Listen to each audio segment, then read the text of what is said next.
ഇശാനസ്കാരത്തിന് ശേഷം പിതാവ് തന്റെ വീട്ടിലേക്ക് വരികയാണ്.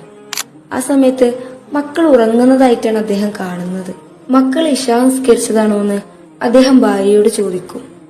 ആ സമയത്ത് ആ ഭാര്യ പറയും, ഒരു നിസ്കരിച്ചിട്ടില്ല, ഇവിടെ കഴിക്കാനാണെങ്കിൽ ഭക്ഷണമൊന്നുമില്ല, അതുകൊണ്ട് തന്നെ ഓരോന്ന് പറഞ്ഞുകാണ്ട് ഞാൻ ഉറക്കിയതാണ്. വീണ്ടും അദ്ദേഹം അവരെ എഴുന്നേൽപ്പിക്കാൻ പറയും. അപ്പോഴും ആ ഭാര്യ തിരിച്ചു പറയും, ഇവിടെ കഴിക്കാൻ ഭക്ഷണമൊന്നുമില്ല, അവരെഴുന്നേറ്റാല് ഭക്ഷണം ചോദിച്ച് കരയാൻ തുടങ്ങും.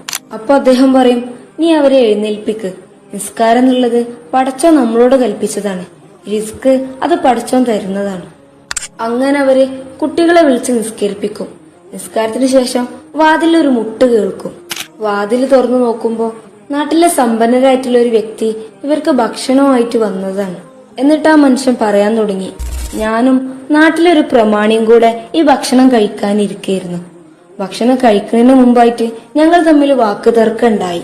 ആ സമയത്ത് ഞാൻ ഉറപ്പിച്ചു, ഞാൻ ഈ ഭക്ഷണം കഴിക്കൂല, പകരം ഞാൻ ഇതുമായിട്ട് നടക്കുമ്പോ ആരുടെ വീടിന് മുമ്പിലാണ് എത്തിപ്പെടുന്നത് ഓർക്ക് ഞാൻ ഈ ഭക്ഷണം നൽകും. ഞാൻ ആദ്യം എത്തിപ്പെട്ടതും നിങ്ങളെ വീടിന്റെ മുമ്പിലാണ്.